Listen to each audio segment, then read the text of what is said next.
OP15 might quietly become one of the most expensive non-anniversary sets we've ever seen. And what's crazy is that it's actually smaller than OP14 on paper. I'm talking fewer total cards in the set, fewer SPs, and the same number of leader cards, actually one less alt art as well. But here's what kind of changes everything. First of all, we have 2 mangas in the set, and on top of this, we'll be having 3 SECs in the set as well. That means hitting a certain manga is going to be harder. There's also going to be a heavier meta pressure when it comes to getting these SECs, and just higher singles prices across the whole board like we saw with OP14. So today we're talking about why OP15 could push the box prices even higher than what we saw for OP14, and we'll talk about if this is actually going to cook the One Piece TCG market, because Jesus Christ, the sets we had before this and the ones we have coming directly after this, it's going to be a treasonous or troublesome time for One Piece TCG collectors, players, investors, all the sorts. So the first thing I want to briefly touch on here with you guys is actually the set comparisons. As you can see here with OP15, the set size is sitting at 155 plus 1 because we only got 1 Don card, which is going to be the OP15 Don card. With OP14,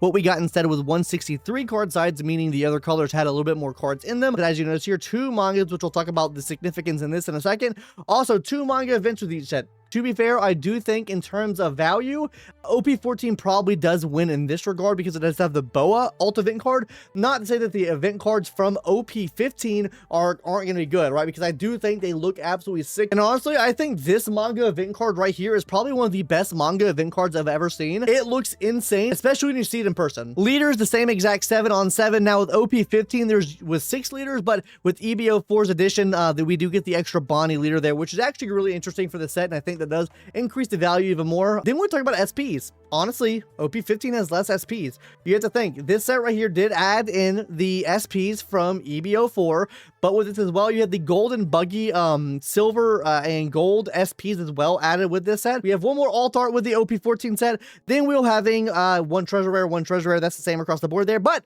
something really interesting. 3 SECs with OP15 versus the 2 SECs here. Now, that extra SEC we're getting is actually going to be coming from EBO4, and that's going to be the yellow Luffy card that you can see right here. We're getting this SEC added on top of the SECs we are also getting within OP15 as well, which will be the Luffy, which will be this yellow Luffy as well, and we're getting this purple NL for the new NL deck. So on paper, OP14 does look bigger than OP15, so that should correlate with it being a more expensive set, right? Not all the time, because I think what drives the price of a set is the scarcity of the hits within the set and how many top chase cards there are within the set as well. These 2 things really push how much a set is going to be on top of the what are the top chase cards, right? If we go take a look at what OP14 had in terms of top chase cards, right? A lot of these cards, don't get me wrong, they look great. Like this Boa card, top chase. This Zoro card, a top chase card. But outside of that, the only other top chases we had was the Manga Mihawk, which, come on, bro has aura. I would say this is a pretty high top chase card as well. And then obviously the gold and silver buggy here are going to be very, very interesting cards. But that's where we need to talk about what this set has that the other set doesn't. And that's going back to our chart here, 2 manga cards. Mangas, by the way, having 2 mangas in the set does not increase the rate that you're going to pull a manga card, right? You can look at just about any set that has a high amount of manga cards in it that's not an older set, like anything past like OP05 really, right? Especially a set that recently came out, which is getting reprinted right now, and that's why you see prices dropping. But OP13, first of all, it has an insane amount of manga potential in this set. So like there is a lot of potential value within OP13. Looking at this just right here, we have 3 red mangas and 3 normal manga cards, right? Most of the mangas here going for 1,000 plus. Sabo sitting at around $800 here. If I were to give you an estimate, I think that this actually does increase the price of NL, because I know Kobe and NL are not like face characters for the show, right? I think in this set, Kobe is going to be our Sabo and NL is probably going to be our ace. I don't think we're reaching Luffy levels of people paying money for shit. And honestly, I do think that this NL manga card here maybe even goes for more than the Mihawk manga card. And I'm not talking just because of there being split mangas in the set. This is because I just think he has so much more aura. Maybe it's just bias. Do you think it's a hot take saying that NL is probably going to be a higher price or a higher chase card or a higher chase priority than something like a Mihawk is? So when you're getting a manga card, you either have a chance of getting 1 or 2 manga cards, and having split manga cards means that these mangas are going to be a lot harder to actually get. So overall prints should be lower for these cards because it is split down the middle. And ultimately it makes both mangas rare just inherently. Sure, while mangas are a driving force of what happens to set prices, SPs are as well. SPs are almost, honestly, probably just as important, if not more important, than the manga cards within the set. Because genuinely, we've had mangas and sets before that look absolutely amazing. And we've also had mangas and sets before that look pretty bad, but the price does not reflect it because of the SPs within the set. So I think having an L here is a really strong choice, but let's talk about some of these SPs we're getting, because guys, we're getting a Whitebeard SP, we're getting a Luffy SP, we are getting a Boa Hancock SP again, which, anyways, we're getting a new Law SP, we're getting a new Enel SP, and we're getting a Sabo SP as well. Now, with this, I think that there are going to be some lower tier SPs here. Like, for example, we're going to be getting 2 Sabo SPs. Like, we're getting the Sabo from EBO4, we're also getting the Sabo from OP15. Law, while cool SP, I think he's going to be of that lower tier. And even Whitebeard as well. I think Whitebeard will probably sit in that position, but I want to compare these SPs to what we got in OP14 to show why this potentially could be a bigger set. If we look at what we got for, you know, SPs in OP15, right? For SPs in OP14, right? Our SPs here were Kid and Killer, which, come on, okay. Edward Weevil, which looks absolutely amazing, but come on, Edward Weevil. We also got another kid here, which, okay. Perona, that's pretty nice, right? Sengoku, okay. Buggy, great. Sugar, okay. Mihawk, cool. The main chases here, like Boa Hancock, Bubble Zoro. But what we're getting with OP15, guys, I'm sure you've already seen this, and I'm sure I just showed you this. We're getting a Luffy card, which, come on, Luffy cards go insane right now. He is quite literally the centerpiece of One Piece. This card's going for an insane amount of money. And on top of this as well, all of these SPs have completely new designs from what we've seen before. So I do think this is going to increase the price even more of the SPs, but we'll get to that in a second here. But that's neither here nor there because the characters will kind of make it, right? So Luffy, a Boa.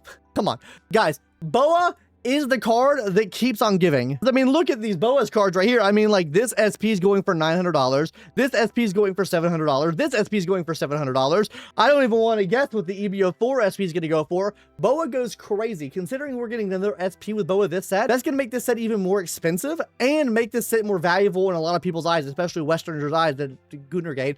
And now, this looks sick. This SP here, tell me in the comments if I'm wrong on this. This SPNL, I want this motherfucker right here, okay, guys? You don't have to give me the Boa. You don't have to give me any of these cards, but this one right here, that's the one I want. With that being said, we're also getting EBO4 cards as well, and you might be asking, what EBO4 SPs are we getting? Okay, guys. First of all, Tashiki Smoker, probably one of the best looking SPs in the game, hands down. This card looks spectacular. This is probably my favorite SP from EBO4. Other SPs we're getting, though. Sabo SP looks really, really good. Like, amazing looking art there, but the one that's going to drive this, Nami SP here, because this is what the Pokebros are going to call probably the Nami Shiny Mega Gengar. That's the card name right there, right? It also has Luffy on the card here. It has, you know, Sanji holding Nami up here. It has Jinbei in the back, so there are more Straw Hats on this card as well. Luffy being on this card as well is just going to inherently increase the value.